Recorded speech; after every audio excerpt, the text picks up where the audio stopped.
Se dice que 2020 quedará en la historia, que perdurará en las mentes de los ecuatorianos por siempre. Y es que ese año dejó marcas profundas, no solo en el país, sino también en el mundo. Pero sin duda el hecho de mayor trascendencia fue la aparición de la COVID-19. Era finales de febrero del 2020 y la ministra de Salud, desde entonces, Catalina Andramuño, informó del primer caso registrado en el país.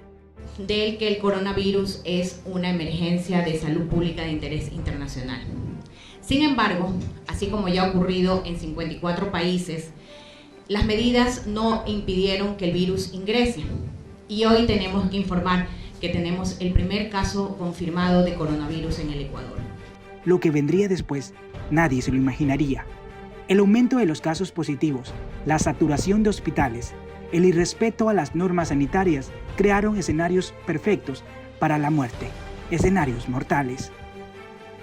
Mientras se registraban decenas de defunciones en diferentes partes del país por COVID, existía la otra cara de la moneda, mujeres que acogían en su vientre una vida y estaban en espera, en medio de una problemática social y sanitaria, para traer esa vida sana y salva. Como estaba súper hinchada, el anestesiólogo dice, esta niña está muy hinchada, le puede pasar algo, y yo no me quisiera hacer responsable porque como nunca me habían llevado el control, él tenía miedo, pues. Y yo le decía, pero nunca me dijeron a mí que yo tenía preeclampsia, porque nunca me dolió la cabeza, simplemente era la hinchazón. Entonces, él decía que no, pero en el momento de la cirugía, todo el tiempo me tomaban la presión y todo el tiempo me salía normal. Juliana Díaz fue una de las tantas embarazadas en Guayaquil en medio de la pandemia. Nos cuenta cómo fue su experiencia al momento de dar a luz. Explica que incluso estando en una clínica privada, tuvo que esperar horas. Que gritaba, que me dolía, me revolcaba, nadie me paraba bola.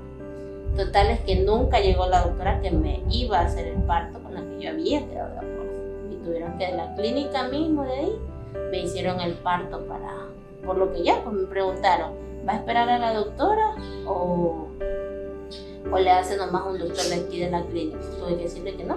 En Guayaquil nacen en promedio 200 bebés al día, de acuerdo a la proyección de las series históricas de nacimiento y defunciones del Instituto Nacional de Estadísticas y Censo, INEC. Es decir, unas 200 mujeres cada día necesitan atención para dar a luz. A esto se suman las que necesitan servicios prenatales, consultas previas, ecografía, atención postnatal y la atención en salud mental, antes y después de parir. Pero esto parece haberse detenido en la cuarentena, desde que empezó la emergencia debido al creciente número de contagiados. De los 301.000 casos confirmados en el país, 38.570 están en Guayas. Muchos hospitales tuvieron que centrar sus operaciones en casos de COVID-19. Uno fue el Hospital del Instituto Ecuatoriano de Seguridad Social, IES, de Los Ceibos, uno de los hospitales públicos más grandes del país. Otros hospitales optaron por priorizar su atención dejando relegados a otros pacientes, entre ellos las embarazadas. Decenas de mujeres embarazadas tuvieron que hacerle frente a la angustia del encierro y el temor del contagio por la COVID en Guayaquil.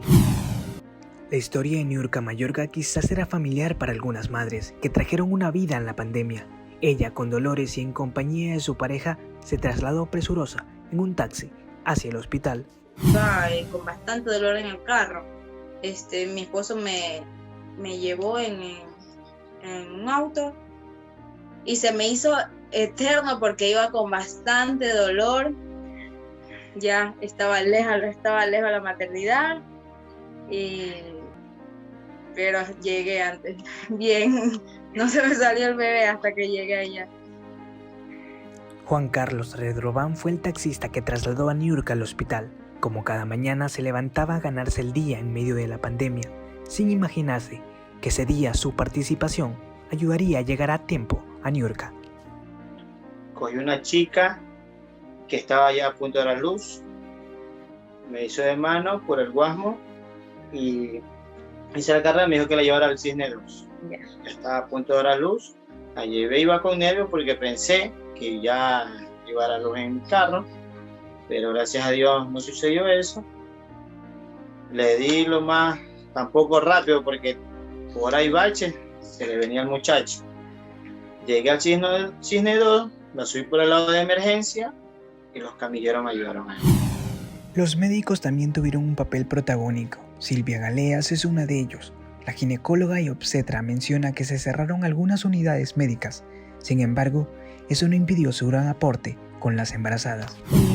Durante la pandemia se cerraron muchas unidades médicas, incluida en la que yo trabajé o en la que yo actualmente estoy trabajando, ¿no? He tenido que ver todo tipo de pacientes, incluso pacientes con COVID positivo, porque creo que en un momento como este, nuestra ayuda es básica para el paciente que está enfermo, que está desesperado, que está ansioso por esta pandemia, ¿no? Entonces, si está en mis manos ayudar y sigue estando en mis manos ayudar, yo seguiré ayudando. Las embarazadas también tuvieron que hacer frente a un escenario como la pandemia.